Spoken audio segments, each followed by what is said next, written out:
जय हिंद साथियों, सभी का स्वागत है, अभिनंदन है हमारे जेके शिक्षा चैनल में। खेल खेल में शिक्षा और वह है जेके शिक्षा। तो यहाँ हमें महत्वपूर्ण रूप से जो 10th के जो विद्यार्थी हैं, बोर्ड की जो तैयारी कर रहे हैं, उनके लिए महत्वपूर्ण रूप से जो इतिहास का चैप्टर नंबर 1 यूरोप में राष्ट्रवाद का उदय, तो उसके महत्वपूर्ण प्रश्न हम पढ़ेंगे जो कि बोर्ड में अभी तक पूछे गए हैं और संभावना है कि ये प्रश्न आपके आ सकते हैं। तो इसी के साथ जुड़े रहे हमारे से, जब तक परीक्षा नहीं हो तब तक, और अन्य साथी को भी भेजे जो 10th की क्लास की तैयारी कर रहे हैं, उनको भेजे ताकि वह भी अपना बोर्ड एग्जाम क्लियर कर सके, क्रैक कर सके, अच्छे मार्क्स थे। तो इसके साथ हम चलते हैं, शुरुआत करते हैं। तो पहला प्रश्न है, यूरोप में राष्ट्रवाद के किन्हीं 4 कारणों का उल्लेख कीजिए। तो पहला प्रश्न है यहाँ पर, यूरोप में राष्ट्रवाद के किन्हीं 4 कारणों का उल्लेख करिए। ये आरबीएससी 2019 में पूछा हुआ प्रश्न है और संभावना है कि अभी भी ये पूछा जा सकता है। क्योंकि यह चैप्टर का नाम ही है, आप देख पा रहे हैं कि यूरोप में राष्ट्रवाद का उदय। तो राष्ट्रवाद से लेकर कई प्रकार के तमाम क्वेश्चन बनते हैं कि राष्ट्रवाद का उदय का क्या कारण था। जो यूरोप है, यूरोप महाद्वीप है, उसमें राष्ट्रवाद का उदय किन परिस्थितियों में हुआ, क्यों हुआ, क्या कारण था, यूरोप में राष्ट्रवाद उदय होने के बाद क्या परिणाम निकल के सामने आए, क्या स्थिति परिवर्तन हुए। तो ऐसे तमाम क्वेश्चन बन सकते हैं। तो हम यहाँ देखेंगे, यूरोप में राष्ट्रवाद के किन्हीं 4 कारणों का उल्लेख कीजिए। तो यूरोप में राष्ट्रवाद के 4 कारण निम्नलिखित है। यहाँ 4 कारण आपको देने हैं, लिखने हैं। तो यहाँ आप प्रश्न उत्तर ऐसे लिखिए कि यूरोप में राष्ट्रवाद के 4 कारण निम्नलिखित है। तो यहाँ पहला है मध्यम वर्ग का उदय। मध्यम वर्ग से तात्पर्य ये साथियों कि जो शिक्षित हैं, उदारवादी हैं, जो नौकरी पेशे में रहते थे, उनको मध्यम वर्ग कहते हैं। तो मध्यम वर्ग का उदय हुआ उस समय। तो यूरोप में 19वीं सदी में हुए औद्योगिकरण के कारण, औद्योगिकरण का मतलब उस समय नए नए कारखाने स्थापित होने लग गए, नई नई मशीनों के कारण वहां उत्पादन बढ़ने लगा, इसको बोलते हैं औद्योगिकरण। तो 19वीं सदी में हुए औद्योगिकरण के कारण नए सामाजिक समूह जैसे श्रमिक वर्ग, मध्यम वर्ग अस्तित्व में आए। मध्यम वर्ग ने कुलीन विशेषाधिकारों की समाप्ति के बाद शिक्षित व उदारवादी वर्गों के बीच राष्ट्रीय एकता के विचारों को लोकप्रिय बनाया।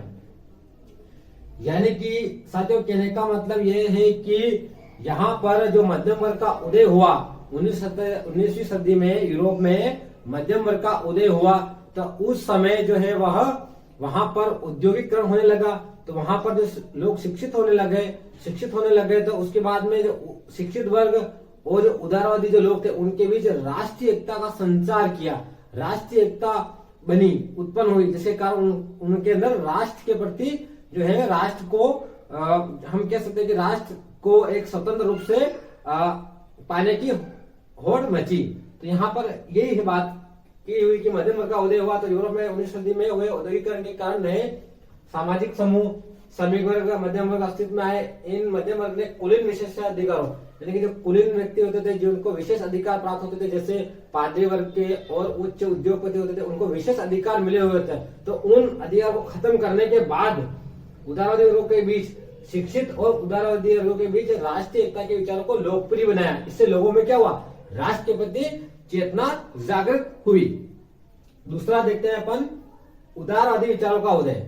अब यहाँ पर उदारवादी विचारों का उदय हुआ, इसी के साथ उदारवादी विचार हुए, जैसे कि संवेदनशील होना, अच्छी तरह से सोचना, किसी के बारे में अच्छा सोचना, ये तो ये क्या उदारवादी विचार है। जब तक इस प्रकार के विचार उत्पन्न नहीं होंगे तो राष्ट्र के प्रति हमारी चेतना जागृत नहीं होगी। तो वही प्रकार ये बात कही हुई इसमें कि उदारवादी विचारों का उदय हुआ। तो 19वीं सदी में आरंभ में हुई इस विचारधारा ने राष्ट्रवाद को बढ़ावा दिया। तो उदारवादी विचारधारा उत्पन्न हुई तो राष्ट्रवाद को बढ़ावा देगी। और उदारवादी राजनीतिक रूप से सहमति से बनी सरकार पर जोर देता था। जो उदारवादी जो लोग थे वह सहमति से बनी। आप जैसे कि अगर मेरी सरकार होगी, मैं अगर राष्ट्र का सर्वेसर्वा होऊंगा, एक जने की सरकार होगी या एक ही जने की सरकार होगी, तो वो अपनी तानाशाही करेगा, अपनी मनमर्जी चलाएगा। जबकि सामूहिक रूप से बनी सरकार होगी तो उसमें सभी के विचारों को साझा किया जाएगा, सभी के विचारों को महत्व दिया जाएगा।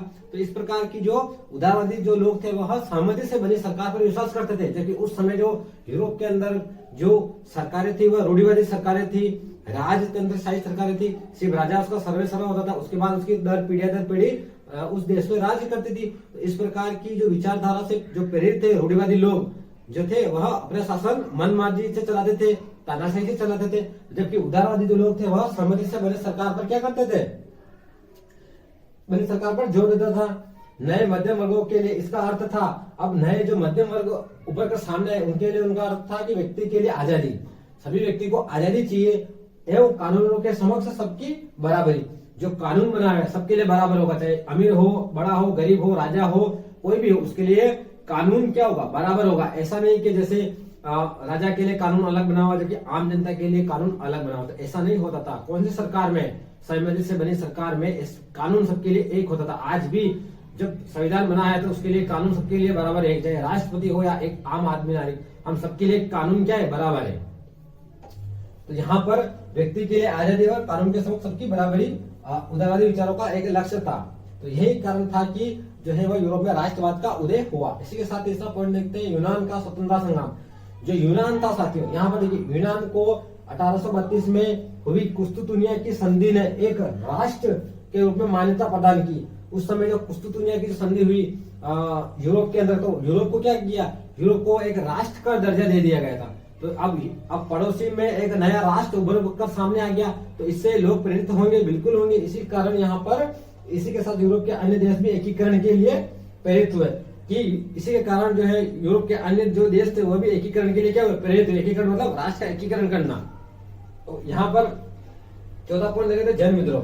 अब 1830 के दशक में यूरोप में एक जनसंख्या में तेजी से वृद्धि हुई तथा बेरोजगारी व खाद्यान्न की कमी के कारण लोगों ने विद्रोह शुरू कर दिए। इन विद्रोह से रूढ़िवादी सरकारें कमजोर होने लगी तथा राष्ट्रवादी भावनाएं जन्म लेने लगी। तो यहाँ पर 19वीं सदी में एक तीव्र जनसंख्या का क्या हुआ, तीव्र जनसंख्या बढ़ी, जिसके कारण भूखमरी बढ़ी और उसके कारण रूढ़िवादी जो सरकारें थी, रूढ़िवादी मतलब राजतंत्रशाही जिसमें राजा सर्वेसर्वा होता था, तो उनके विचारों को छोड़ना शुरू कर दिया और उदारवादी विचारों को अपनाना शुरू कर दिया। और इस प्रकार हम देखेंगे कि यहाँ पर जो बेरोजगारी व खाद्यान्न की कमी के कारण लोगों ने विद्रोह शुरू कर दिया। इस विद्रोह से रूढ़िवादी सरकारें कमजोर होने लगी तथा राष्ट्रवादी भावना का जन्म लेने लगी। तो साथियों ये हमारा पहला प्रश्न रहा है।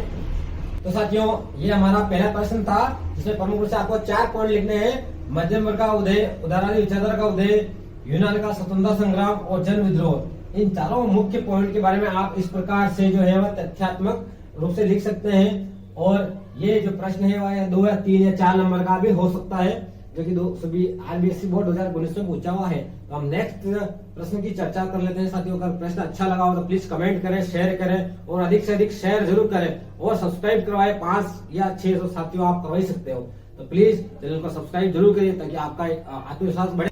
आइए साथियों अपन दूसरे प्रश्न पर चर्चा कर लेते हैं।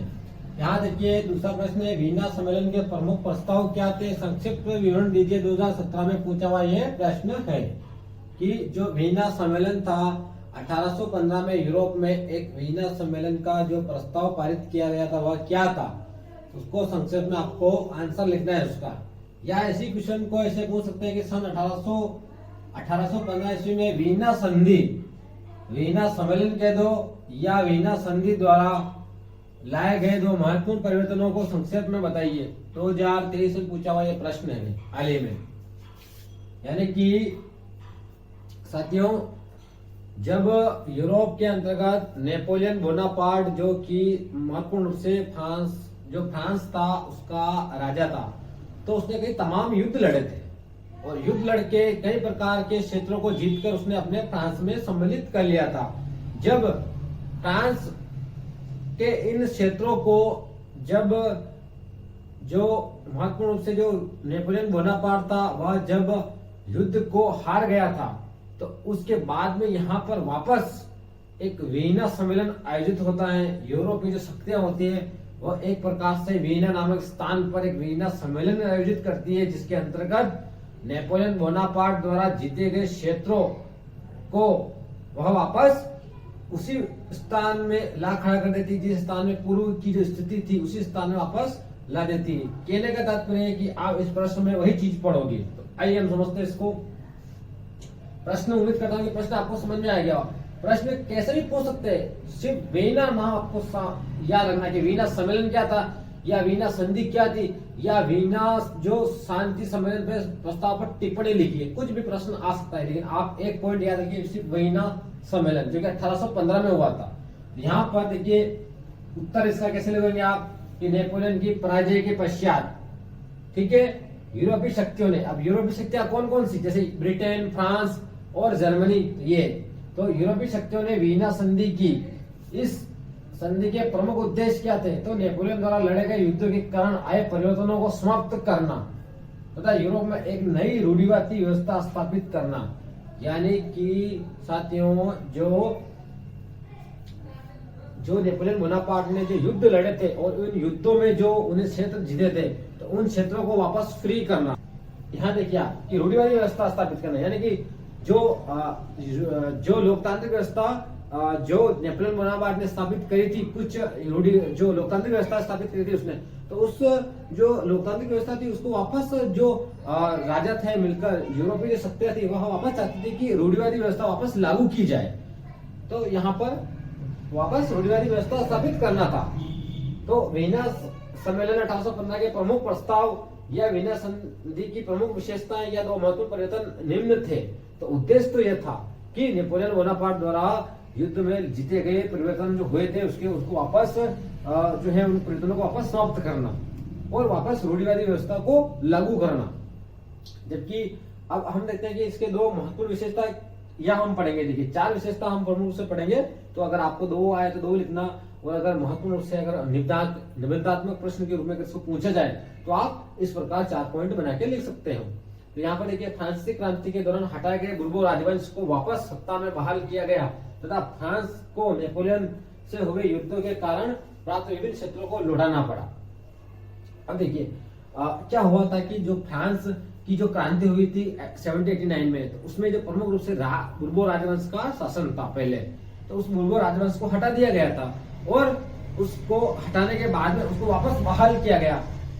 बुर्बो जो राजवंश था उसको वापस फ्रांस दे दिया गया था, और जो फ्रांस देने के बाद बुर्बो राजवंश के जो राजा बने उसको कहा गया कि आप जो क्षेत्र में जो नेपोलियन बोनापार्ट ने जो क्षेत्र जीते थे उनको फ्रांस में सम्मिलित किया था, उनको वापस आपको लौटाना पड़ेगा। हम आपको राजा बना रहे, हम आपको वापस बहाल कर रहे हैं अपनी सीट पर, तो आपको इन क्षेत्रों को वापस लौटाना पड़ेगा। तो यहाँ पर वही पर इसी में लिखा हुआ है कि फ्रांस क्रांति के दौरान हटाए गए बुर्बो राजवंश को वापस सत्ता में बहाल किया गया तथा फ्रांस को नेपोलियन से हुए युद्धों के दौरान प्राप्त विभिन्न क्षेत्रों को वापस लौटाना पड़ा। तो ठीक है, बुर्बो राजवंश ने अपनी गद्दी स्थापित कर लिया, अपना राज वापस स्थापित कर लिया। उसके बाद इन जो वीना संधि सम्मेलन के प्रस्ताव के द्वारा जो महत्वपूर्ण बिंदु थे उसके अनुसार उसको जो है उन विभिन्न क्षेत्रों को वापस लौटाना पड़ा। तो दूसरा पॉइंट हम देखते हैं कि भविष्य में फ्रांस द्वारा संभावित विस्तार को रोकने के लिए फ्रांस की सीमाओं पर कई नए राज्य की स्थापना की गई। अब फ्रांस में ऐसे प्रतिबंध लगा गए, या फ्रांस जो राज्य था पूरा, उसके जो क्षेत्रों पर विभिन्न प्रकार के राज्य स्थापित कर दिए गए, ताकि भविष्य में फ्रांस के द्वारा संभावित विस्तार को रोकने के लिए फ्रांस की सीमाओं पर कई नए राज्यों की स्थापना की गई। जैसे उत्तर में नीदरलैंड राज्य बनाया गया जिसमें बेल्जियम सम्मिलित था, और दक्षिण में पिंडमांड में जेनोवा राज्य को सम्मिलित किया गया। तो साथियों यहाँ पर जो फ्रांस जो था उसके उत्तर में कौन सा राज्य बनाया गया, नीदरलैंड, जिसके अंदर बेल्जियम सम्मिलित था। उसी प्रकार जो दक्षिण के अंतर्गत पिंडमांड राज्य स्थापित किया गया जिसमें महत्वपूर्ण रूप से जेनेवा सम्मिलित था, और इसी जेनेवा में राज्य स्थापित किया जिसमें जेनेवा राष्ट्र को सम्मिलित किया गया। जो तीसरा पॉइंट देखते हैं, पर्शिया को उसकी पश्चिमी सीमाओं पर महत्वपूर्ण नए क्षेत्र दिए गए, जबकि ऑस्ट्रिया को उत्तरी इटली का नियंत्रण सौंपा गया, और जो पर्शिया था उसको पश्चिमी जो क्षेत्र है उसमें महत्वपूर्ण क्षेत्र दिए गए, और यहाँ पर ऑस्ट्रिया को जो उत्तरी इटली था उसको नियंत्रण सौंपा गया। और इसी प्रकार हम देखेंगे कि यहाँ पर लास्ट पॉइंट है, नेपोलियन द्वारा स्थापित 29 राज्यों के जर्मन महासंघ को बरकरार रखा गया। यहाँ पर जो नेपोलियन बोनापार्ट ने जो 29 राज्यों का जो जर्मन महासंघ बनाया था उसको बरकरार रखा गया था।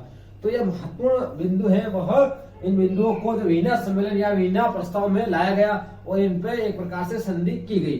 तो यहाँ साथियों मैं उम्मीद करता हूँ कि आपको ये समझ में आया होगा साथियों। तो हम अगले प्रश्न की हम चर्चा कर लेते हैं, तीसरे प्रश्न की चर्चा कर लेते हैं। तीसरा प्रश्न क्या कहता है कि यूरोप में राष्ट्रवाद के विकास में संस्कृति के योगदान को दर्शाने के 3 उदाहरण थे। 2015 में पूछा हुआ प्रश्न है। इसी को कैसे पूछा 2013 में। अथवा रूमानीवाद से आप क्या समझते हैं? रूमानीवाद से आप क्या समझते हो? रूमानीवाद ने राष्ट्रीयता की धारणा के विकास में किस प्रकार योगदान दिया? यानी कि साथियों, कहने का तात्पर्य यह है कि यूरोप में जो राष्ट्रवाद का जो उदय हुआ, राष्ट्रवाद की जो भावना जागृत हुई, राष्ट्रवाद का जो लोगों के अंदर भावना जागृत हुई, प्रेरणा स्रोत मिला, वह कहां से मिला? उसमें के अंतर्गत संस्कृति का महत्वपूर्ण योगदान कैसे था? जो संस्कृति, यूरोप की जो संस्कृति थी, उसको अपन कहते थे रोमानीवाद के नाम से जाना जाता था। तो आप कंफ्यूज ना हुए, रोमानीवाद से मतलब यह है कि संस्कृति, वहां की संस्कृति, यूरोप की संस्कृति, जिस प्रकार हमारे भारत की जो विविधतापूर्ण संस्कृति है, यहाँ की भाषाएं अलग है, यहाँ के लोक नृत्य, यहाँ के लोक संगीत, लोक नृत्य, तो ये सारे क्या है? ये हमारी संस्कृति है, हमारा कल्चर है। तो उसी प्रकार जो यूरोप था, उसकी जो संस्कृति थी, उसने राष्ट्रवाद में किस प्रकार महत्वपूर्ण भूमिका निभाई, इसके ऊपर ये प्रश्न है और इसका आंसर देना है आपको, बस। तो यहाँ पर आप देखिए कि उत्तर इसका कैसे होगा। तो यूरोप में राष्ट्रवाद के विकास में संस्कृति ने योगदान की महत्वपूर्ण भूमिका रही, यानी कि कहीं न कहीं यूरोप के अंतर्गत जो राष्ट्रवाद की भावना में संस्कृति की वहां के कल्चर की, वहां की संस्कृति की एक महत्वपूर्ण भूमिका रही। यूरोप में राष्ट्रवाद के विकास में सांस्कृतिक जो जुड़ाव था लोगों का, उसी को रोमानीवाद के नाम से जाना गया। रोमानीवाद के उदाहरण निम्न प्रकार है। तो रोमानीवाद को लेकर आप कंफ्यूज ना होए कि रोमानीवाद क्या है। तो रोमानीवाद की जगह जो संस्कृति भी दे सकता है, यानी कि लोगों का सांस्कृतिक जुड़ाव, जिस प्रकार हमारे जो भारत के अंदर विभिन्न प्रकार के त्योहार होते हैं, हम देखते हैं कि दशहरा हो या होली हो या दीपावली हो या विभिन्न प्रकार के जो नवरात्रि हो, तो उसमें हम सभी इकट्ठे होते हैं। तो ये हमारा कल्चर है, हमारी संस्कृति, और हम जब इकट्ठे होते हैं एक जगह, तो हमारे कहीं ना कहीं हमारी सामूहिक भावना जुड़ी हुई होती है। तो उसी प्रकार उसने जो कहने की जो कल्चर होता है, उसको राष्ट्र के अंतर्गत महत्वपूर्ण भूमिका निभाता है वो। तो उसी प्रकार ये प्रश्न दिया है, इसी के ऊपर ये प्रश्न है। यहाँ प्रमुख पॉइंट आप लिखिए, एक तो लोक संस्कृति, वहां की लोक संस्कृति। तो प्रसिद्ध जर्मन दार्शनिक थे योहाना ग्रोटफ्रीड। योहाना जो ग्रोटफ्रीड थे, वह एक प्रमुख जर्मन दार्शनिक थे, ने दावा किया कि रोमानी जर्मनी संस्कृति उसके आम लोगों में नहीं थी। हम भी जानते हैं कि हम जो आम नागरिक है, हम उनमें संस्कृति निहित होती है, इसी कारण हम त्योहार मनाते हैं। गांव के अंतर्गत हम देखते हैं कि कई प्रकार के रेवान के टाइम पे रेवान निकलते हैं, और उसी प्रकार कृष्ण जन्माष्टमी हो, इस प्रकार के विभिन्न प्रकार के जो अपने अपने धार्मिक ग्रंथों के अनुसार जो लोग अपना धर्म मानते हैं, उसके अनुसार अपनी संस्कृति का क्या करते हैं, संस्कृति के प्रतीक माने जाते हैं। तो उसी प्रकार यहाँ पर लोक संस्कृति का पहला पॉइंट, लोक संस्कृति में जर्मन दार्शनिक योहाना ग्रोटफ्रीड ने दावा किया कि रोमानी जर्मनी संस्कृति उसके आम लोगों में निहित थी। उसने लोक संगीत, लोक काव्य, लोक नृत्यों के माध्यम से, लोक गीत, लोक संगीत, लोक काव्य, लोक नृत्यों के माध्यम से जर्मन राष्ट्र की भावना को प्रसारित किया। यानी कि जर्मन के अंतर्गत जो राष्ट्रवाद की जो भावना थी, उसने लोक नृत्य किए, लोक गीत गाए, लोक काव्य गाए। इस प्रकार उन्होंने जर्मन वासियों के अंतर्गत राष्ट्र की भावना जागृत करी। हम भी देखते हैं कि हमारा जो राष्ट्रगान है, हम जब राष्ट्रगान गाते हैं तो हमारे अंदर क्या होता है, राष्ट्र की भावना जागृत होती है। उसी प्रकार लोक गीत, लोक नृत्य, लोक काव्य गाए गए, उसके नाम राष्ट्र की भावना की जागृति जर्मन वासियों में पैदा की गई। तो उसी प्रकार भाषा, तो भाषा ने किस प्रकार महत्वपूर्ण रोल निभाया। जो राष्ट्रवाद था, उसमें राष्ट्रवाद के अंतर्गत जो यूरोप के अंदर राष्ट्रवाद जो भाषाएं बोली जाती थी, लोगों के अलग अलग भाषाएं, तो उन्होंने जो राष्ट्रवाद में किस प्रकार भूमिका निभाई। तो यही प्रकार राष्ट्रवाद के विकास में भाषा का महत्वपूर्ण योगदान रहा। जब पोलैंड के रूस के कब्जे वाले हिस्से में पोलिश भाषा को विद्यालय से बलपूर्वक हटाने पर वहां के पादरियों ने, बिशपों ने जबरदस्त विरोध किया। इस प्रकार पोलिश भाषा संघर्ष के प्रतीक के रूप में देखी जाने लगी। यानी कि कहने का तात्पर्य है कि वहां जब एक पोलैंड जो यूरोप के अंतर्गत जो राज्य था, उसमें जब रूस ने कब्जा कर लिया, तो वहां जो विद्यालय था, उस विद्यालय पर जर्मन रूस की भाषा थोप दी गई। तो इस रूसी भाषा को पोलिश जो भाषा थी, पोलैंड की जो भाषा होती है, पोलिश भाषा होती है, तो उस पोलिश भाषा को हटाकर उन्होंने रूस की भाषा थोप दी। विद्यालय में अब रूस भाषा के अंदर स्टडी की जाएगी। तो उस भाषा का, रूस की भाषा का वहां के जो पादरी थे, बिशप थे, जो मुख्य रूप से ईसाई धर्म से संबंधित होते, उन्होंने इसका विरोध किया। और विरोध करने के बाद ये जो भाषा थी, वह एक राष्ट्र का प्रतीक बनी। उस समय राष्ट्र का प्रतीक के रूप में देखी जाने लगी। वही बात इस पॉइंट के अंतर्गत कही गई है। उसी प्रकार हम चलते हैं तीसरा पॉइंट संगीत, कि संगीत ने जो राष्ट्रवाद की भावना कैसे प्रेरित करी। तो पोलैंड में प्रथमता यानी कि गुलाम, जब पोलैंड गुलाम था तो पोलैंड में प्रथमता की स्थिति में संगीत के द्वारा ही राष्ट्रीय भावना जागृत की गई। संगीत गाए गए अच्छे अच्छे, हम देखते हैं कि कई प्रकार के संगीत के माध्यम से राष्ट्रीय भावना जागृत की गई। इसी प्रकार यहाँ एक कैरोल कुपिस्की नामक एक पोलिश नागरिक था, तो कैरोल कुपिस्की नामक पोलिश नागरिक ने राष्ट्रीय संघर्ष का अपने ओपेरा में संगीत से गुणगान किया तथा पोलेनेस व माजुरका जैसे लोक नृत्यों को राष्ट्रीय प्रतीक में बदल दिया।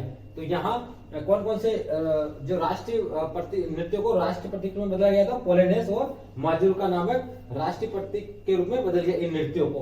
तो ये जो नृत्य थे, ये जो संगीत थे, ये जो भाषा थी, ये जो लोक संस्कृति, उनको प्रतीक के रूप में अपनाया गया और राष्ट्रवाद की भावना को जागृत किया गया यूरोप के अंतर्गत।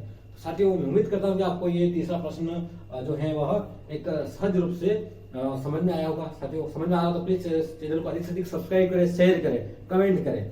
साथियों, अब हम चर्चा कर लेते हैं चौथे प्रश्न की। तो साथियों, अब अपन चौथे प्रश्न पर चर्चा कर लेते हैं। देखिए, चौथा प्रश्न क्या है, ब्रिटेन में राष्ट्रवाद का इतिहास शेष यूरोप से कैसे भिन्न था। 2012 और वापस 2016 में रिपीट हुआ क्वेश्चन है। इसी क्वेश्चन को ऐसे भी पूछ सकते हैं कि ब्रिटेन एवं अन्य यूरोपीय देशों के राष्ट्रवाद का तुलनात्मक अध्ययन कीजिए। यानी कि आपको पहले प्रश्न समझना होगा कि कहने का मतलब यह है कि ये प्रश्न ये कह रहा कि जो ब्रिटेन यूरोप जो है संपूर्ण यूरोप में और ब्रिटेन भी यूरोप में आता है, लेकिन यूरोप के जो अन्य देश थे उसके अंतर्गत राष्ट्रवाद की जो उत्पत्ति हुई वह राष्ट्रवाद युद्धों पर लड़ा गया था, वहां पर हिंसा हुई थी। जबकि जो ब्रिटेन था उसमें राष्ट्रवाद का जो उदय हुआ था वह युद्धों से नहीं होकर एक अलग भिन्न प्रकार से हुआ था। तो ये क्या रीजन थे कि जो ब्रिटेन था उसमें राष्ट्रवाद है वह भिन्न था, अन्य यूरोप देशों से भिन्न था। तो कैसे भिन्न था, यहाँ हम एग्जाम्पल देखेंगे। तो देखिए, यूरोप में राष्ट्रवादी शक्तियां क्रांतियों, युद्धों तथा सैन्य अभियानों के फलस्वरूप विकसित हुआ। उदाहरण जर्मनी एवं इटली का एकीकरण।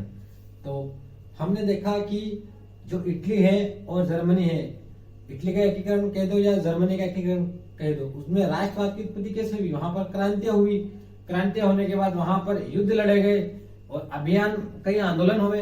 तो इस प्रकार जो है वह यूरोप में, इस जो अन्य देशों में, ब्रिटेन में ये नहीं हुई थी। जबकि ब्रिटेन में क्या हुआ था वह देखिए, जबकि ब्रिटेन में राष्ट्र राज्य का निर्माण किसी क्रांति का परिणाम नहीं था, बल्कि यह एक कर्मिक विकास के अंतर्गत संभव हुआ। कर्मिक विकास मतलब कि यहाँ पर ब्रिटेन के अंतर्गत जो राष्ट्रवाद की जो उत्पत्ति हो रही थी, जो राष्ट्रवाद का जो विचार आ रहा था वह कर्मिक विकास हो रहा था, यानी कि धीरे धीरे हो रहा था। उसमें यहाँ पर क्रांति नहीं हुई थी, यहाँ पर युद्ध नहीं लड़े गए थे, यहाँ पर कोई अभियान नहीं हुए थे, यहाँ पर कोई क्रांति नहीं हुई थी। जबकि यहाँ पर धीरे धीरे सुधार होता जा रहा था। वह सुधार कैसे हो रहा था, किस प्रकार एक जाति दूसरी जाति पर अपना प्रभुत्व स्थापित करके धीरे धीरे जो ब्रिटेन में राष्ट्रवाद का विकास कर रही थी। तो संभव हुआ है, ब्रिटेन में राष्ट्रवाद के लिए कोई युद्ध नहीं लड़ा गया, इम्पोर्टेंट है। अतः ब्रिटेन में राष्ट्रवाद का इतिहास शेष यूरोप से भिन्न है। तो इस प्रकार भिन्न है कि जो ब्रिटेन में है वह युद्ध नहीं लड़ा गया, यहाँ क्रांतियां नहीं हुई, यहाँ आंदोलन नहीं हुए। तो यहाँ क्या हुए, तो यहाँ पर कर्मिक विकास धीरे धीरे होता चला आ रहा था। अब वह कर्मिक विकास किस प्रकार हो रहा था वह हम यहाँ चौथे पॉइंट में चर्चा करते हैं। तीसरे पॉइंट में, ब्रिटेन में अंग्रेज, वेल्स, स्कॉटिश व आयरिश आदि जाति समूह थे। यहाँ पर ब्रिटेन के अंतर्गत स्कॉटिश, आयरिश जाति समूह के लोग रहते थे, जिनकी पहचान नर जाति थी। इन जाति समूह में से अंग्रेज धीरे धीरे ताकतवर होते चले गए और उन्होंने अन्य जाति समूह पर अपना प्रभुत्व जमाना आरंभ कर दिया। यानी कि साथियों, यहाँ पर ब्रिटेन के अंतर्गत प्रमुख रूप से स्कॉटिश जो जाति समूह थे, जिस प्रकार हमने बेल्जियम में पढ़ा था कि वहां पर डच, फ्रांसीस, जर्मन की विभिन्न प्रकार के जाति समूह रहते थे। जैसे हमारे में भी भारत में किस अन्य विभिन्न प्रकार के जाति समूह रहते हैं, हिंदू, मुस्लिम, सिख, ईसाई, बौद्ध, जैन। उसी प्रकार यहाँ पर भी ब्रिटेन में भी क्या था, अंग्रेज रहते थे, स्कॉटिश रहते थे, आयरिश रहते थे। तो ये अलग अलग भिन्न भिन्न प्रकार की जाति समूह थे। तो इन जाति समूहों पर अंग्रेजों ने धीरे धीरे कर्मी विकास के जरिए धीरे धीरे इन जाति समूहों पर दबाव डालना शुरू किया, इन पर प्रभुत्व स्थापित करना शुरू कर दिया और इस प्रकार इन पर अपना प्रभुत्व जमाना आरंभ कर दिया और सर्वप्रथम इन्होंने स्कॉटिश लोगों को अपने देश में सम्मिलित किया, यानी कि जो स्कॉटिश जो व्यक्ति थे या जो जाति समूह थे उसको अपने देश के अंतर्गत सम्मिलित किया। उसके बाद में फिर इन पर प्रभुत्व स्थापित किया। इसके पश्चात इन्होंने आयरिश लोगों पर नियंत्रण किया तथा आयरलैंड को बलपूर्वक ब्रिटानी राज्य में मिला लिया। इस तरह United kingdom of great Britain का शांतिपूर्ण तरीके से गठन हुआ। तो इस प्रकार इन्होंने आयरिश को अपने सम्मिलित किया, स्कॉटिश जो थे उसको अपने अंदर सम्मिलित किया और फिर आयरलैंड को बलपूर्वक अपने अंदर मिला लिया। तो इस प्रकार इनके हमारे सामने एक ब्रिटेन के अंतर्गत एक United kingdom of Britain, great Britain, Britain का पूरा नाम है United kingdom of great Britain, फिर उसका अस्तित्व में आया। तो यहाँ पर United kingdom of great Britain अस्तित्व में आया, यानी कि एक राष्ट्र बनकर उभर कर सामने आया। तो यहाँ अंग्रेजों की चाल चलते थे। अंग्रेज क्या होते थे कि कर्मी विकास, यहाँ देखा होगा हमने कर्मी विकास, हमारे भारत में भी इन्होंने क्या किया, 1600 में जब आए तो जहांगीर से परमिशन मांगी कि हम व्यापार करेंगे, हमें भी व्यापार का एक लेटर दे दीजिए, व्यापार करने का एक फरमान जारी कर दिया। यहाँ के जो मुगल सम्राट थे उन्होंने, फिर अंग्रेजों ने धीरे धीरे अपनी कोठे बनाना स्थापित कर दी। अंग्रेजों से जो राजा थे उनसे मिलते थे, धीरे धीरे उनके दरबारों में जाते थे, उनसे अपनी सलाह मशवरा करते थे, उनको कुछ सैनिक सहायता उपलब्ध करवाते थे। तो धीरे धीरे उन्होंने अपने जड़े समाना संपूर्ण भारत में जड़े जमाना शुरू कर दी और एक दिन जो है वह भारत पूरा अंग्रेजों की गुलामी की बेड़ियों में जकड़ गया। तो इस प्रकार अंग्रेजों ने किस प्रकार भारत पर अपना प्रभुत्व स्थापित किया और फिर बाद में इस ग्रेट जो ब्रिटेन था इसी का ही विश्व में कई प्रकार के उपनिवेश बने, जिसमें से भारत भी हमारा एक उपनिवेश बना था, यानी गुलाम बना था। तो मैं उम्मीद करता हूँ कि साथियों आपको ये सरल भाषा में, आसान भाषा में समझ में आया होगा। साथियों और भी अगर आपको समझ में नहीं आया तो प्लीज कमेंट बॉक्स में कमेंट कर सकते हैं कि सर हमें ये समझ में नहीं आई, ये चीज समझ में नहीं आई। और इस प्रकार आपको जो प्रश्न पूछना हो जो आप कमेंट बॉक्स सेक्शन में कमेंट कर सकते हैं साथियों। तो हम चलते हैं 5वें प्रश्न की तरफ। आइए अब अपन बात कर लेते हैं 5वें प्रश्न की। बाल्कन प्रदेशों में राष्ट्रवादी तनाव क्यों पनपा? सीबीएसई 2018 में पूछा हुआ प्रश्न है। यानी कि जो बाल्कन प्रदेश थे यूरोप में, उनके अंतर्गत तनाव की स्थिति क्यों उत्पन्न हुई थी। और वही प्रश्न आपको ऐसे पूछ सकता है कि यूरोप में सन 1871 के बाद बाल्कन क्षेत्र में बनी विस्फोटक परिस्थिति का वर्णन कीजिए। यूरोप में 1871 के बाद में बनी हुई विस्फोटक परिस्थिति का विवरणात्मक अध्ययन कीजिए या विवरण दीजिए। तो यहाँ पर विस्फोटक परिस्थिति क्यों बनी, यानी कि मिला के तनाव की जो स्थिति है वह इन प्रदेशों में, बाल्कन प्रदेशों में क्यों उत्पन्न हुई। तो यहाँ मुख्य रूप से हम इसका आंसर देखते हैं। सन 1871 के पश्चात यूरोप में गंभीर राष्ट्रवादी तनाव का प्रमुख स्रोत जो था वह बाल्कन क्षेत्र था। इस तनाव के प्रमुख कारण निम्नलिखित थे। तो क्या क्या कारण थे, तो यहाँ पर देखेंगे हम कि बाल्कन प्रदेश में अनेक जाति समूह निवास करते थे। एक तो अलग अलग जाति समूह निवास करते थे यहाँ पर, तो उनमें कहीं न कहीं जो सांस्कृतिक जुड़ाव तो था, लेकिन कहीं न कहीं तनाव के, एक दूसरे के विचारों के आपसी मतभेद थे, टकराव की स्थिति उत्पन्न होने लग गई थी। वही इसी क्षेत्र का अधिकांश हिस्सा ओटोमन साम्राज्य के नियंत्रण में था, जो पतन के कगार पर था। यानी कि ये जो बाल्कन प्रदेश था वह ओटोमन साम्राज्य के अधीन आता था, जो कि एक खुद ओटोमन साम्राज्य जो है वह उस समय पतन की कगार पर था। और तीसरे पॉइंट में इसने कई प्रकार के, देखिए 19वीं शताब्दी में ओटोमन साम्राज्य ने आधुनिकीकरण एवं आंतरिक सुधारों के माध्यम से स्थिति में परिवर्तन लाने का प्रयास किया, लेकिन कोई विशेष सफलता नहीं मिली।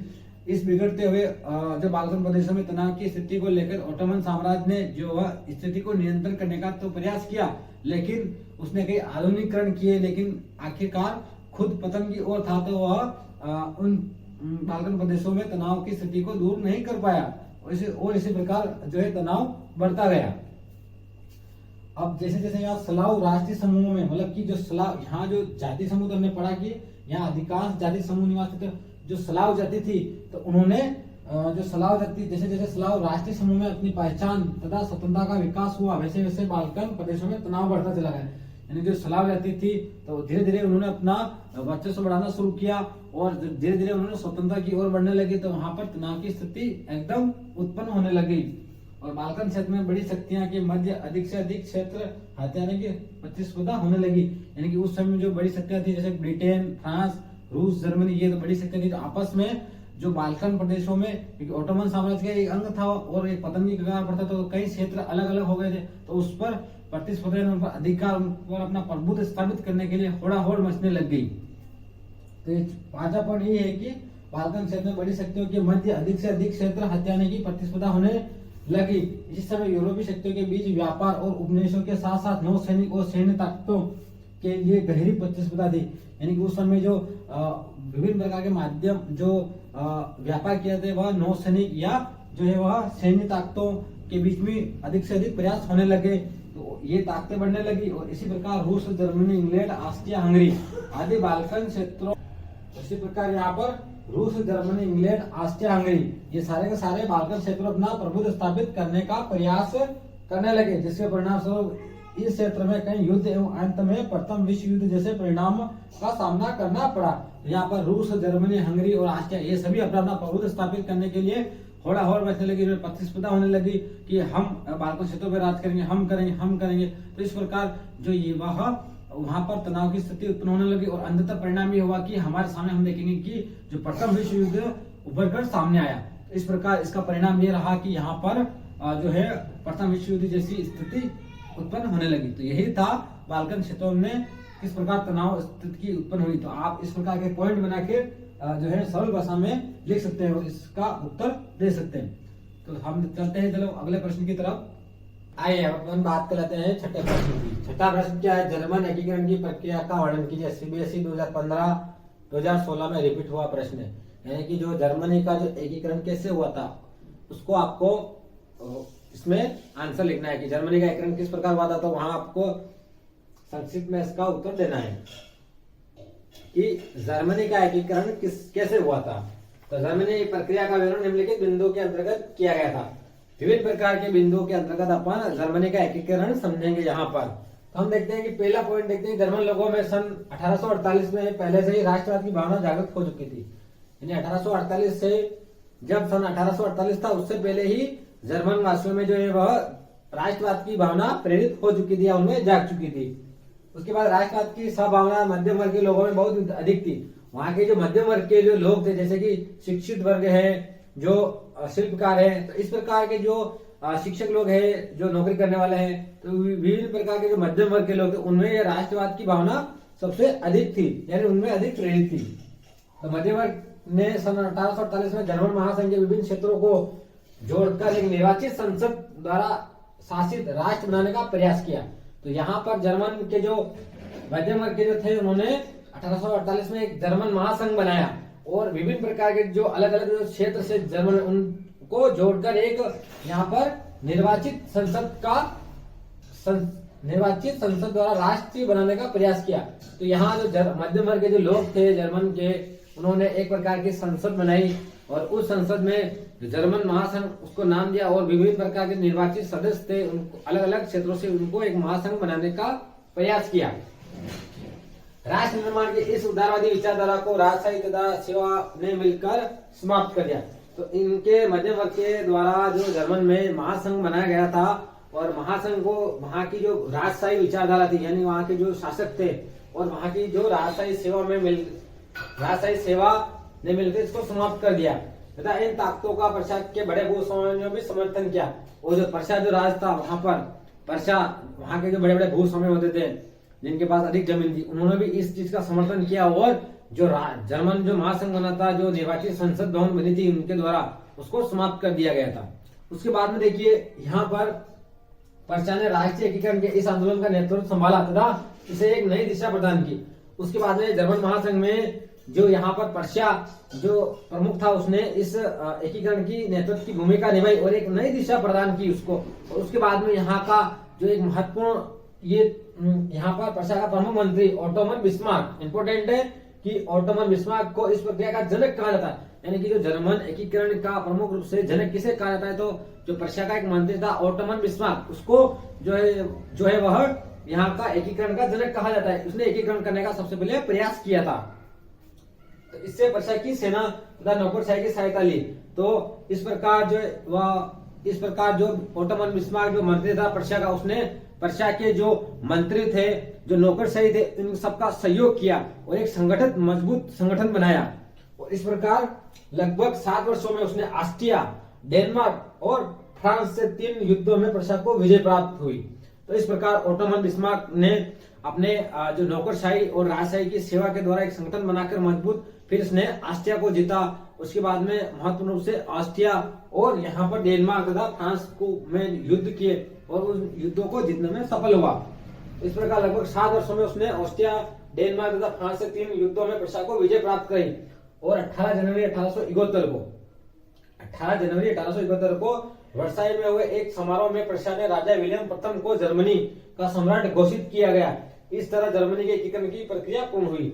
और जब 18 जनवरी 1871 में जब एक वर्साई जो महल हुआ करते थे बड़े बड़े, वहां के वर्साई महल, तो वहां एक समारोह का आयोजित किया गया और वहां पर फिर प्रशा के द्वारा वहां के प्रमुख जो यहाँ था वह राजा विलियम प्रथम को, प्रशा का जो राजा विलियम प्रथम था उसको जर्मनी का सम्राट घोषित किया गया और इस प्रकार जो है वह जर्मनी में एकीकरण की प्रक्रिया पूर्ण हुई।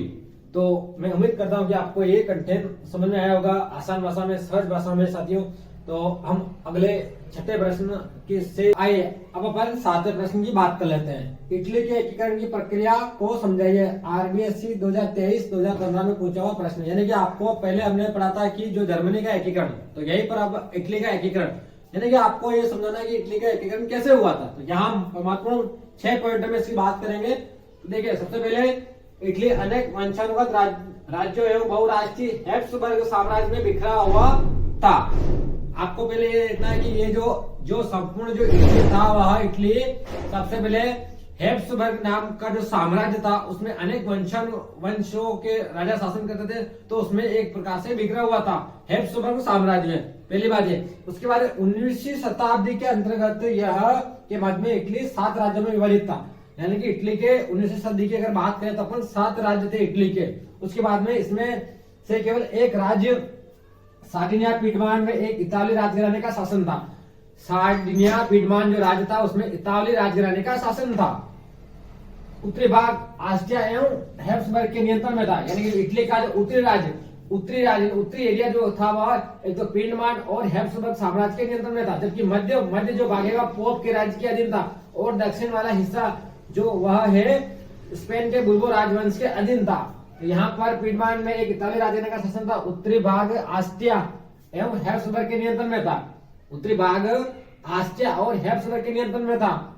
मध्य भाग पोप, जो मध्य भाग था जो इटली का, उसमें पोप का शासन था और दक्षिण भाग पर स्पेन के बुर्बो राजवंश का शासन था और दक्षिण भाग जो है उसमें स्पेन जो था, स्पेन उसके बुर्बो राजवंश का जो है वह शासन था। कंप्लीट, यहाँ तक बात कंप्लीट। उसके बाद में देखिए सन 1830 के दशक में Giuseppe Mazzini, very very most important, Italy में प्रमुख रूप से जूसेप्पे मैस्सीनी ने महत्वपूर्ण भूमिका निभाई थी। तो जूसेप्पे मैस्सीनी ने एक एकीकरण इताली गणराज्य के लिए एक कार्यक्रम आयोजित कर अपने उद्देश्य के प्रचार के लिए यंग इटली गुप्त संगठन बनाया। वेरी वेरी मोस्ट इंपोर्टेंट, बहुत ही महत्वपूर्ण इंपोर्टेंट है, नोट करिए, खोपड़िया में फिट करिए एकदम, कि जो इताली गणराज्य था पीडमान, सार्डिनिया पीडमान, हमने पढ़ा था ना, सार्डिनिया पीडमान में इताली राजघराने का शासन था। तो इसी राजघराने शासन के अंतर्गत इन्होंने जो वह इसी यहाँ कार्यक्रम आयोजित किया, किसने? जूसेप्पे मैस्सीनी ने। और उसने कहा कि सबसे पहले एकीकृत इटली के लिए इसका एकीकरण करना, इसके लिए क्या हुआ, एक कार्यक्रम आयोजित करना और उसके अंतर्गत ये अपने उद्देश्य को प्रचार करने के लिए, भाई अपने उद्देश्यों को प्रचार करने किस प्रकार हमारी बात लोगों तक पहुंचाएंगे, इसके लिए इसने एक गुप्त संगठन बनाया जो उसका नाम था यंग इटली। तो इसे 1 नंबर में क्वेश्चन ये भी आ सकता है, यंग इटली गुप्त संगठन का बनाया था। यंग इटली गुप्त संगठन नाम का एक संगठन किसने बनाया था? तो आपको याद रखना है, जूसेप्पे मैस्सीनी ने बनाया था, यानी कि जो वह एक गुप्त संगठन बना था, इसके द्वारा अपने उद्देश्यों का प्रचार प्रसार किया था, किसने? जूसेप्पे मैस्सीनी ने, ताकि इताली राजघराने का एकीकरण किया जा सके। तो आइए हम बात कर लेते हैं अगले पॉइंट की।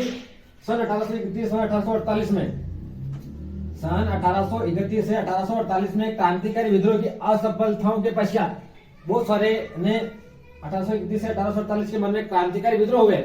उसमें यहाँ पर विद्रोह जो हुआ था उसमें असफलता हुई, जिसके कारण युद्ध के दौरान इताली राज्य को संगठित करने का दायित्व तो सार्डिनिया पीडमान के शासक विक्टर एम्यूल द्वितीय पर आ गया था। तो जब 1831 से 1848 के बीच में वहां पर बहुत सारे क्रांतिकारी विद्रोह हुए थे, उन विद्रोह के कारण वहां पर उन विद्रोह को असफल हो गए थे, जिसके कारण जो वह था यहाँ का जो एकीकरण, इताली राजघराने का एकीकरण का जिम्मा दायित्व किसके पास आ गया था? तो सार्डिनिया पीडमान के विक्टर शासक विक्टर एम्यूल द्वितीय पर। तो ये सार्डिनिया पीडमान जो राज्य है उसके शासक थे कौन, विक्टर एम्यूनल थी। इसके पास इताली राजघराने को एकीकरण करने का जो जिम्मा आ गया था, यानी कि उनके कंधों पर जिम्मेदारी आ गई थी कि तुरंत जाओ और इटली राजघराने का एकीकरण करो, कुल मिला के ये, ठीक है। उसके बाद में देखिए इटली के प्रदेशों को एकीकृत करने वाले आंदोलन का नेतृत्व करता मंत्री काउर ने फ्रांस एवं सार्डिनिया पिंडमान के मध्य कूटनीतिक संधि कराई। तो अब यहाँ तीसरा नाम आ गया है काउर, पहला नाम है विक्टर एम्यूनल थी और पहला है यूसुफ मैसिनी, ठीक है। तो आप तीन नाम तो हमेशा याद रखिए, इटली एकीकरण में महत्वपूर्ण भूमिका निभाने वाले यूसुफ मैसिनी, दूसरा विक्टर एम्यूनल थी और मंत्री काउर, और चौथा है गैरिबाल्डी, ठीक है। तो यहाँ पर इटली प्रदेशों के एकीकरण में और भूमिका आंदोलन की भूमिका निभाने वाले नेतृत्व करा मंत्री काउर ने फ्रांस और सार्डिनिया, जो फ्रांस था और सार्डिनिया पिंडमान था, उसके मध्य में मध्यस्थता कराई, कूटनीतिक बनाई कि आपस में मिलजुल कर एक हो। तो इस प्रकार फ्रांस ने सार्डिनिया पिंडमान के मध्य कूटनीतिक संधि करवाई, ठीक है। सार्डिनिया पिंडमान के मध्य कूटनीतिक संधि कराई। उसके बाद में सन 1849 में सार्डिनिया पिंडमान के आस्ट्रिया को पराजित किया।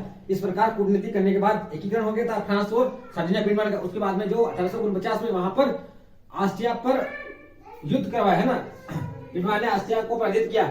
इस युद्ध में यूसुफ मैसिनी, गैरिबाल्डी के नेतृत्व में अनेक स्वयंसेवकों ने भी भाग लिया, ठीक है। तो 1849 में जब मंत्री काउर के द्वारा जो फ्रांस और सार्डिनिया पिंडमान के बीच में कूटनीतिक संधि हो गई थी, उसके बाद में आस्ट्रिया को पराजित कर दिया इन्होंने, आस्ट्रिया को पराजित किया, जिसपे की नियंत्रण था किसका, जो जर्मनी था, जो इटली था, उसके उत्तरी हिस्से पर आस्ट्रिया का नियंत्रण था। तो उस आस्ट्रिया को हरा दिया था किसने, सार्डिनिया पिंडमान ने, ठीक है। उसके बाद में इस प्रकार इस युद्ध में गैरिबाल्डी ने और यूसुफ मैसिनी और इन्होंने प्रमुख रूप से भाग लिया था। इस प्रकार 1831 में एम्यूनल थी को एकीकरण इटली का राजा घोषित कर दिया गया और 1861 में एम्यूनल थी जो कहाँ का सम्राट था, है ना, तो ये पिंडमान, सार्डिनिया पिंडमान के शासक विक्टर एम्यूनल थी को फिर जो है वह इटली का, यहाँ पर इटली का राजा घोषित कर दिया और इस प्रकार जो इटली के एकीकरण की कहानी समाप्त होती है। तो मैं उम्मीद करता हूँ साथियों आपको कंटेंट अच्छा लगा, समझ में आया होगा। नहीं समझ आया तो प्लीज कमेंट बॉक्स में कमेंट कर सकते हैं, सर गुरुजी मेरे को ये चीज समझ में नहीं आ रही, ये चीज नहीं आ रही, वो नहीं आ रही, ठीक है। आप कमेंट बॉक्स सेक्शन है उसमें कमेंट कर सकते हैं। और भी इस प्रकार के अगले चैप्टर बनाने के लिए आप प्लीज कमेंट बॉक्स में कमेंट करें, तो ही अगला चैप्टर बन पाएगा, ठीक है। आइए अब अपन बात कर लेते हैं 8वें प्रश्न की। अपने शासन वाले क्षेत्र में शासन व्यवस्था को ज्यादा कुशल बनाने के लिए नेपोलियन ने क्या बदलाव किए, अथवा इसी प्रश्न को ऐसे पूछ सकता है, नेपोलियन की संहिता को फ्रांसीसी नियंत्रण के अधीन क्षेत्रों में किस प्रकार लागू किया गया, 2019 में पूछा हुआ प्रश्न है। यानी कि फ्रेंड्स इसको ऐसे समझे कि जो नेपोलियन बोनापार्ट था फ्रांस का सम्राट, उसने अपने क्षेत्रों में किस प्रकार एक नियम बनाए, यानी कि जिसे अपन कहते हैं नेपोलियन संहिता को अपने फ्रांसीसी नियंत्रण के अधीन कैसे लागू किया और क्या परिवर्तन आया। जैसे हम भी हमारे शासन व्यवस्था में किस प्रकार नियम बनते, सरकार किस प्रकार नियम बनाती और उसको किस प्रकार लागू करती है, तो उसके कारण नेपोलियन ने फ्रांस का जो उसके अधीन, फ्रांस के अधीन जो क्षेत्र आते थे उसमें नेपोलियन संहिता उसने एक नियम बनाए, तो उसी संहिता के अनुसार जो उन क्षेत्रों में लागू किया, तो उन क्षेत्रों में क्या परिवर्तन हुए, तो उसके बाद कारण क्या बदलाव आए और क्या क्या नेपोलियन संहिता थी, तो वह हम समझते हैं पहले पॉइंट से। तो आप समझे अपने शासन वाले क्षेत्रों में शासन व्यवस्था को ज्यादा कुशल बनाने के लिए नेपोलियन ने निम्न बदलाव किए। अपनी शासन व्यवस्था को और अधिक प्रभावशाली बनाने के लिए और अधिक महत्व बनाने के लिए और अधिक प्रभावशाली कुशल नेतृत्व प्रदान करने के लिए उसने अपनी शासन व्यवस्था में कई प्रकार के सुधार किए, यही नेपोलियन संहिता थी।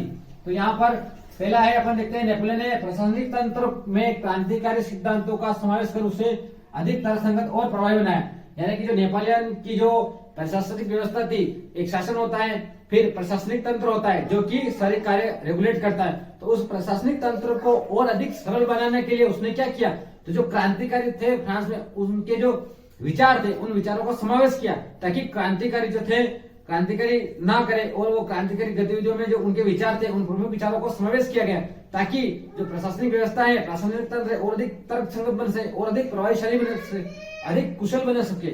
तो इसी प्रकार पहला पॉइंट ये इसका ये था।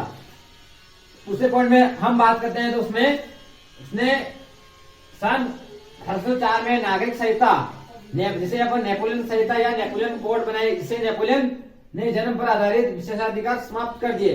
यानी कि 1804 में नेपोलियन ने एक नेपोलियन संहिता, जो हमने प्रारंभ में जो बातचीत करी थी, जिसके ऊपर चर्चा करी थी कि नेपोलियन संहिता क्या थी, तो उन नेपोलियन संहिता ने जो नियम बनाए थे 1804 में नेपोलियन ने नेपोलियन संहिता बनाई थी, जिसे नेपोलियन कोड भी कहते हैं। तो उन्हीं उसी के अनुसार जन्म पर जो आधारित विशेषाधिकार होते थे, यानी कि जो विशेष प्रकार के जो लोग होते थे, प्रभावशाली जो लोग होते थे, अधिक पैसे वाले जो लोग होते थे, व्यापारी जो लोग होते थे, तो उनको जन्म से ही क्या होता था, विशेष अधिकार मिले हुए थे। जहाँ के पादरी, जहाँ के महत्वपूर्ण रूप से जो प्रभावशाली लोग थे, उनको जन्म लिया, उनको विशेष अधिकार मिले होते थे, जिसके कारण कहीं ना कहीं उनमें भेदभाव था मध्यम वर्ग के लोगों और विशेष अधिकार जो महत्वपूर्ण वाले लोग, उनके भेदभाव चलता था। तो इसी भेदभाव को समाप्त करने के लिए नेपोलियन ने नेपोलियन कोड संहिता के तहत इस मिलने वाले विशेषाधिकार को क्या किया, समाप्त कर दिया, हटा दिया गया इस नेपोलियन संहिता के आधार पर। इस प्रकार नेपोलियन ने क्या किया, अपनी फ्रांस की जो व्यवस्था थी, प्रशासनिक जो व्यवस्था थी, उसमें क्या किया, सुधार किया। तीसरा पॉइंट पे चर्चा कर लेते हैं कि नेपोलियन ने कानून के समक्ष समानता एवं संपत्ति के अधिकार को सुरक्षित रखा। अब यहाँ पर जो कानून के समक्ष समानता, यानी कि जो कानून बना है उसके द्वारा सभी समान है, तो इस प्रकार के जो समानता को बनाए रखा, सुरक्षित रखा। और संपत्ति का अधिकार, आप कितने पैसे के मालिक बनो, तो संपत्ति का अधिकार को भी सुरक्षित रखा। हम देखते हैं कि वर्तमान में हमारे जो संपत्ति का अधिकार वो नहीं है। संपत्ति का अधिकार से अभिप्राय ये साथियों कि आप ज्यादा संपत्ति नहीं रख सकते, आय से अधिक संपत्ति रखना क्या है, कानून के कटघरे में खड़ा करना वैसा है। तो इस प्रकार, लेकिन नेपोलियन ने वहां पर कानून के समक्ष सभी बराबर है। दूसरी बात, संपत्ति के अधिकार को क्या करा, बना सुरक्षित रखा, बनाए रखा। ठीक, तीसरा पॉइंट कंप्लीट। चौथा है, प्रशासनिक व्यवस्था को सरल बनाया और सामंती व्यवस्था को खत्म किया तथा किसानों को भू दासत्व व जागीरदारी शुल्कों से मुक्ति दिलाई।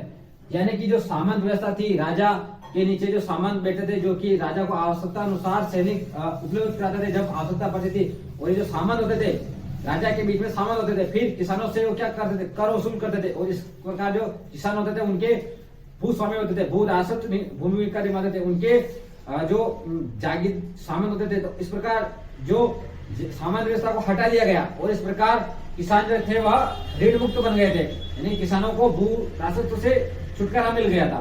तो यह कहीं ना कहीं किसानों के पक्ष में एक महत्वपूर्ण नियम बना था। उसने शहरों में भी कारीगरों के श्रेणी संघों के नियंत्रण को हटा दिया, यानी कि जो शहर होते थे उसमें कारीगर जो होते थे उस पर श्रेणी का जो नियंत्रण होता था, उस नियंत्रण को हटा दिया गया और कारीगर इस प्रकार फ्री हैंड वर्क करने लग गए थे। यहाँ पर कारीगरों के श्रेणी संघों के नियंत्रण को भी हटा दिया गया था। और यह यातायात व संचार व्यवस्था में भी सुधार किए। नेपोलियन बोनापार्ट में जो वहां की जो यातायात प्रणाली थी, जो रेलें थी, बसें थी, इस प्रकार की व्यवस्था में भी क्या किया, आमूल परिवर्तन करके वहां को यातायात व्यवस्था को क्या सरल बनाया, उसमें बहुत सारे महत्वपूर्ण परिवर्तन किए। इस प्रकार एक समान कानून व्यवस्था तथा मापतोल की एक जैसी प्रणाली लागू की और सबके समान एक समान कानून बनाया। जो विभिन्न प्रकार के क्षेत्र थे, फ्रांस के अलग अलग कानून चलते थे, अलग अलग मापतोल प्रणालियां चलती थी, उस प्रणाली को एक किया, उन सबके लिए एक कानून बनाया। इस प्रकार अलग अलग क्षेत्रों में जो कानून चलते थे, जो मापतोल प्रणाली थी, वो एक बनी। तो उससे क्या हुआ, सभी को फायदा हुआ, सभी व्यापार मिलजुल कर करने लगे और कहीं ना कहीं जो है वह इनकम सोर्स भी बढ़ी। लास्ट पॉइंट है, संपूर्ण फ्रांस में एक राष्ट्रीय मुद्रा प्रचलित की और संपूर्ण जो फ्रांस था उसमें एक समान मुद्रा प्रचलित की। अलग अलग क्षेत्रों जो नेपोलियन ने जीते थे उन क्षेत्रों में अलग अलग मुद्राएं चलती थी, तो अलग मुद्रा नहीं होकर एक मुद्रा की प्रचलन किया, कि अस्तित्व में लाया। तो इस प्रकार नेपोलियन ने महत्वपूर्ण रूप से नेपोलियन संहिता के तहत बहुत सारे परिवर्तन किए, वह यही परिवर्तन है। और इसी प्रकार प्रश्न पूछा गया आपको कि अपने शासन काल में क्षेत्रों में शासन व्यवस्था को ज्यादा कुशल बनाने के लिए किस प्रकार नेपोलियन ने बदलाव किए। तो इस प्रकार साथियों नेपोलियन ने अपनी जो शासन प्रणाली थी उसमें अधिक सुधार के लिए प्रशासनिक व्यवस्था में अधिक सुधार किया। किसके तहत किया, तो नेपोलियन संहिता के। ये 8 पॉइंट है, उम्मीद करता हूँ 8 पॉइंट आपके दिमाग में घुस गए होंगे। तो ये 8 पॉइंट का कैप्सूल है, इसको ले लीजिए, आराम से याद करिए, मस्त रखिए, तरोताजा रखिए, मस्त रखिए, याद करिए, अपने दिमाग को फ्रेश बनाए और अच्छे मूड से याद करें एग्जाम में और अच्छी तरह से इसको लिखे। तो अपन 9 क्वेश्चंस की बात कर लेते हैं। राष्ट्रवाद की प्रथम अभिव्यक्ति 1789 की फ्रांसीसी क्रांति से आरंभ हुई थी, स्पष्ट कीजिए। आईबीएससी 2012 में पूछा हुआ प्रश्न है। इसी प्रश्न को ऐसे भी पूछ सकता है कि 1789 में हुई फ्रांस की क्रांति के परिणामों का वर्णन कीजिए, सीबीएसई 2017 में पूछा हुआ। यानी कि साथियों आपको कुछ नहीं सोचना है, सिर्फ ये सोचना है कि यहाँ पर आपको फ्रांस की क्रांति कैसे हुई थी। 1789 में जो फ्रांस की क्रांति हुई थी, सबसे पहले फ्रांस में, यूरोप में, वहां पर सबसे पहले राष्ट्र की अभिव्यक्ति हुई थी। राष्ट्रवाद क्या है, ये कहां से बन पा, राष्ट्रवाद का विचार कहां से आया, कि राष्ट्र ऐसा होना चाहिए जिसमें सभी नागरिकों की भूमिका हो, सभी नागरिकों का आदर किया जाए, उनके निर्णयों को सुना जाए, उनके आधार पर फैसले किया जाए, उनके अधिकारों को सुरक्षित रखा जाए तथा उनके अनुसार कानून बनाया जाए। तो ये सारे क्या हुआ, ये राष्ट्र की अभिव्यक्ति। और ये राष्ट्र की अभिव्यक्ति कहाँ से आरंभ हुई, तो ये राष्ट्र की जो अभिव्यक्ति हुई फ्रांस से स्टार्ट हुई। फ्रांस की जो क्रांति हुई वहीं से 1789 में जो फ्रांस की क्रांति हुई विश्व में सबसे पहले, तो वहीं से ये राष्ट्र की प्रथम अभिव्यक्ति मानी जाती है। तो वही अपन को यहाँ पर एक्सप्लेन करना है। तो हम देखते हैं कि तो हम यहाँ सबसे पहले देखते हैं कि फ्रांस की क्रांति के परिणाम स्वरूप हुए परिवर्तन। तो फ्रांस की क्रांति जो हुई उसके बाद में क्या परिवर्तन हुए, तो वह आपको देखना है। तो यहाँ पर हम देखेंगे कि 1789 के फ्रांसीसी क्रांति के परिणाम स्वरूप प्रभुसत्ता राजतंत्र से निकलकर फ्रांसीसी नागरिकों के समूह के हाथों में आ गई। यानी कि जो फ्रांस में जो राजा था तो राजतंत्र चलता था, तो वहां की जो प्रभुसत्ता यानी कि निर्णय लेने की क्षमता, फ्रांस में क्या होगा, निर्णय लेने की क्षमता, कानून कैसे चलेगा, फ्रांस की शासन व्यवस्था कैसे चलेगी, ये क्या है, ये प्रभुसत्ता है। जो कि प्रमुख अधिकार किसके पास थे, राजा के पास हुआ करते थे, जिसे हम राजतंत्र कहते थे। तो राजतंत्र से प्रभुसत्ता निकलकर कहां पर आ गई, तो नागरिकों के समूह में आ गई। यानी कि अब फ्रांस का भविष्य कौन तय करेगा, तो फ्रांस के नागरिकों के समूह। तो इस प्रकार प्रभुसत्ता जो है वह राजतंत्र से निकलकर आम जनता के हाथ में आ गई थी। तो वही यही बात इसमें कही हुई कि प्रभुसत्ता राजतंत्र से निकलकर फ्रांसीसी नागरिकों के हाथों में आ गई थी। क्रांतिकारियों ने स्पष्ट रूप से घोषणा की कि अब लोगों के द्वारा राष्ट्र का गठन होगा, वे ही राष्ट्र के भाग्य का निर्धारण करेंगे। यानी कि अब राजा का कोई रोल नहीं होगा। अब जो है वह फ्रांस में क्या होगा, फ्रांस में कैसा कानून बनेगा, फ्रांस की शासन व्यवस्था कैसी होगी, यह कौन निर्धारित करेगा। तो ये क्रांतिकारियों ने घोषणा कर दी थी कि यह स्पष्ट रूप से अब नागरिक समूह तय करेंगे। और फ्रांस का भविष्य कौन तय करेगा, तो नागरिक का समूह। यही क्या था, यही तो परिवर्तन हुआ था। फ्रांस यही राष्ट्र की अभिव्यक्ति थी कि राजतंत्र से निकलकर आम आदमी को हाथों में आ गई थी। तो यही क्या था, यही तो राष्ट्र की अभिव्यक्ति थी। प्रथम राष्ट्र की अभिव्यक्ति विश्व में यहाँ से बन जाती है। और इसी प्रकार अब हम देखते हैं कि फ्रांसीसी क्रांति द्वारा उठाए गए कदम। अब जब फ्रांसीसी क्रांति हो चुकी है और फ्रांस की क्रांतिकारी ने क्या क्या कदम उठाए, भाई प्रभुसत्ता हाथ से निकल गई, आम नागरिक, आम जो जनता है उसके पास हाथ तो आ गई। अब वो क्या क्या कदम उठाएंगे, इसके लिए कैसे वहां की शासन व्यवस्था संभालेंगे, किस प्रकार क्या आमूलचूल परिवर्तन होंगे, तो वो यहाँ देखेंगे हम ऐसे। तो यहाँ आरंभ से ही फ्रांसीसी क्रांतिकारियों ने ऐसे कदम उठाए जिनसे फ्रांसीसी लोगों में सामूहिक पहचान की भावना पैदा हो। सबसे पहले जो फ्रांसीसी जो क्रांतिकारी थे उन्होंने सबसे पहले मुख्य रूप से ऐसे कदम उठाए जिससे लोगों के अंदर क्या हो, सामूहिक भावना की जागृति पैदा हो। उन सभी के अंतर्गत एक विचार आए, एकता का विचार आए, सामूहिक विचार आए। यानी कि जो एक विचार हो वह सभी फ्रांसीसी लोगों का मिले, तो इसको बोलते हैं सामूहिक पहचान। इसके लिए उन्होंने क्या क्या कदम उठाए ताकि जो है वह निर्णय लेने में सबकी सामूहिक पहचान हो, सबकी सामूहिक राय हो। तो यहाँ पर सामूहिक पहचान की भावना विकसित करने के लिए इन्होंने पितृभूमि तथा नागरिक जैसे विचारों में एक संयुक्त समुदाय के विचार पर बल दिया, जिसे एक संविधान के अंतर्गत समान अधिकार प्राप्त थे। यानी कि कहने का मतलब ये था कि यहाँ पर जैसे हमारी एक पितृभूमि है और यहाँ पर नागरिक, यहाँ पर आप नागरिक होंगे, आपके विचारों को लिया जाएगा। तो इस प्रकार के संयुक्त समुदाय बने और उनके विचारों पर बल दिया गया, जिससे एक संविधान के अंतर्गत समान अधिकार प्राप्त थे। जिसमें कि एक संविधान बनाया गया जिसके अंदर कहा गया कि आप जो है नागरिक होंगे और आपकी जो पितृभूमि है तो यहाँ पर सबको समान अधिकार मिलेंगे। तो ये क्या, इसमें तो सामूहिक जो है भावना जागृत होगी। तो इस प्रकार एक नया फ्रांसीसी झंडा तिरंगा चुना गया, जिससे पहले के राष्ट्र ध्वज का स्थान ले लिया। जो पूर्व में जो राजा का जो झंडा चलता था उसका स्थान किसने लिया, तो एक तिरंगा झंडा चुना गया और इस प्रकार फ्रांस का प्रतीक बना। इसी प्रकार स्टेट जनरल का चुनाव सक्रिय नागरिकों के समूह द्वारा किया जाने लगा तथा उसका नाम परिवर्तन कर नेशनल असेंबली कर दिया गया। यानी कि पहले स्टेट जनरल हुआ करता था, जिसके अंतर्गत के सिर्फ जो प्रथम स्टेट द्वितीय स्टेट के लोग ही क्या करते थे, वोट करते थे, वही कोई भी डिसीजन लेते थे। लेकिन उसके बाद में नागरिकों को सक्रिय नागरिक शब्द से जुड़े गए इसमें कि सभी नागरिकों को अधिकार होगा। सिर्फ महिलाओं को छोड़कर जो सक्रिय नागरिक कर चुकाते थे उन नागरिकों के द्वारा क्या किया गया, उन नागरिकों ने इस प्रकार के चुनाव किए गए और स्टेट जनरल का चुनाव किया गया। और स्टेट जनरल का नाम बदलकर क्या कर दिया गया, तो नेशनल असेंबली, यहाँ पर नेशनल असेंबली कर दिया गया नाम।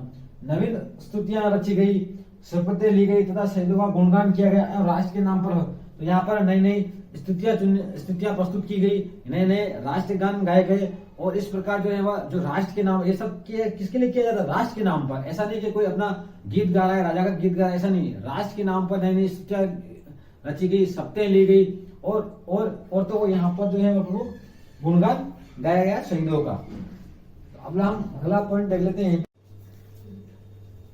आइए 5वां पॉइंट कर लेते हैं। एक केंद्रीय प्रशासनिक व्यवस्था लागू की गई जिसने अपने भूभाग में निवास करने वाले समस्त नागरिकों के लिए एक समान कानून बनाए।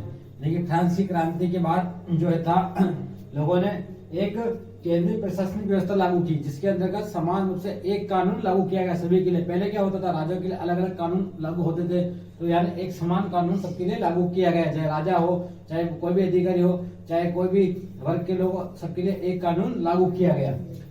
आंतरिक आयात निर्यात शुल्क समाप्त कर दिए गए। जो आयात और निर्यात कर लगते थे उस समय बहुत सारे आयात निर्यात कर एक राज्य से दूसरे राज्य तक व्यापार करने में जो आयात कर ले रहे थे उनको समाप्त कर दिया गया। तोलने एवं नापने के लिए एक तरह की व्यवस्था लागू की गई, और तोलने के लिए और कोई चीजें नापने के लिए एक प्रकार की व्यवस्था की गई यहाँ पर। और क्षेत्रीय बोलियों के स्थान पर पेरिस की फ्रेंच भाषा ही राष्ट्रभाषा के रूप में स्थापित की गई। अलग अलग क्षेत्रों में अलग अलग प्रकार की बोलियां बोली जाती थी, तो एक समान सिर्फ ये फ्रांस को जो है राष्ट्रभाषा घोषित किया गया कि भाई एक ही प्रकार की बोली होगी जिसके अंतर्गत संपूर्ण क्षेत्र में यह लागू होगी, इसी के आधार पर काम किए जाएंगे। तो एक प्रकार से क्या था, सामूहिकता की भावना का संचार हो रहा था लोगों के अंतर्गत। तो इस प्रकार जो था वह जो है वह इस क्रांति के बाद महत्वपूर्ण परिवर्तन किया क्रांतिकारियों ने। इसमें देखते हम यूरोप पर फ्रांसीसी क्रांति का प्रभाव। अब वो संपूर्ण यूरोप में, यहाँ जो फ्रांस में जो क्रांति हुई उसका क्या प्रभाव पड़ा, इफेक्ट पड़ेगा।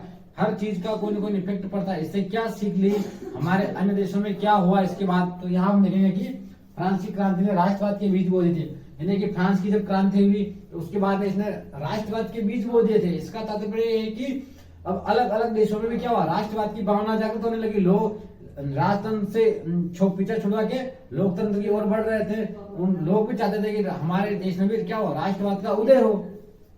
तो इस प्रकार जिससे यूरोप में राष्ट्रीय राज्यों की स्थापना की और अलग अलग राष्ट्रीय राज्यों की स्थापना होने लगी। इसी प्रकार संपूर्ण जो यूरोप में अन्य राष्ट्रों की स्थापना धीरे धीरे होने लगी। और फ्रांसीसी क्रांति ने संपूर्ण विश्व को लोकतांत्रिक सिद्धांत प्रदान किया। लोकतांत्रिक सिद्धांत साथियों वह होता है जिसमें जनता के लिए जनता द्वारा किया जाने वाला शासन, जो कि हम देखते हैं कि लोकतांत्रिक शासन हम पूर्व में पढ़ चुके हैं कि लोकतंत्र क्या होता है, लोकतंत्र शासन क्या होता है। तो यहाँ लोग दुनिया को क्या दिया, इन्होंने फ्रांसीसी क्रांति ने सबसे पहले क्या दिया, लोकतांत्रिक सिद्धांत दुनिया को दिया। इसके कारण राष्ट्रवाद का उदय होने लगा। और फ्रांसीसी क्रांति के पश्चात यूरोप के विभिन्न देशों के छात्रों एवं शिक्षित एवं मध्यम वर्ग के लोगों ने जैकोबिन क्लबों की स्थापना करना आरंभ कर दी। यानी कि जैकोबिन क्लब जो है साथियों इंपोर्टेंट है। ये क्या होता था, एक राजनीतिक क्लब होता था जिसके अंदर जो शिक्षित लोग होते थे, जो पढ़े हुए स्टूडेंट होते थे, जो मध्यम वर्ग के लोग होते थे, वह इस प्रकार के जैकोबिन क्लब का बनाने लगे और चर्चाएं करने लगे। इस प्रकार के क्लब बनाने लगे और चर्चाएं करने लगे। फिर ये क्लब, इन जैकोबिन क्लबों की गतिविधियां एवं अभियानों ने इन फ्रांसीसी सेनाओं के लिए मार्ग प्रशस्त किया।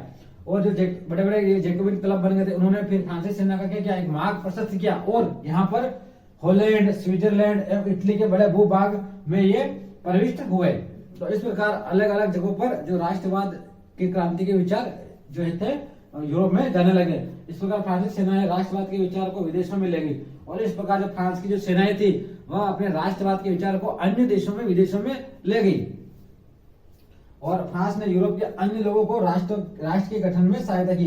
इस प्रकार जो था वह फ्रांस ने यूरोप के अन्य जो देश थे उसमें भी राष्ट्र के गठन के लिए क्या की, सहायता की। तो इस प्रकार ये साथियों हमारी फ्रांसीसी क्रांति समाप्त होती है। और इस प्रकार मैं उम्मीद करता हूँ आपको जो है प्रश्न समझ में आए होंगे। तो अब हम मिलते हैं अगले वीडियो में। तब तक के लिए साथियों आप सभी का तहे दिल से धन्यवाद वीडियो को देखने के लिए। वीडियो पसंद आया तो साथियों प्लीज सब्सक्राइब तो बनता है, तो अधिक से अधिक सब्सक्राइब जरूर करवाएं और अपने ग्रुपों में शेयर करें, अपने जो फ्रेंड सर्कल हो उसमें शेयर करें, ताकि जो 10th के बोर्ड के एग्जाम की तैयारी करने वाले विद्यार्थियों का हित में ये वीडियो है। और मैं उम्मीद करता हूँ कि साथियों आप अच्छे मार्क्स लाए सामाजिक विज्ञान में और अच्छे मार्क्स से पास हो। तो इसी आशा और उम्मीद के साथ साथियों हम मिलते हैं हमारे अगले वीडियो में। अगर आपकी राय होगी तो अगला वीडियो हम जरूर बनाएंगे। तो फिर हम वरना अगला जो कंटेंट होगा उसके साथ मिलकर वापस आपके साथ सामने उपस्थित होंगे। तो साथियों मैं उम्मीद करता हूँ साथियों आप सब्सक्राइब जरूर करेंगे और करवाएंगे सब्सक्राइब, ठीक है। तब तक के लिए साथियों आप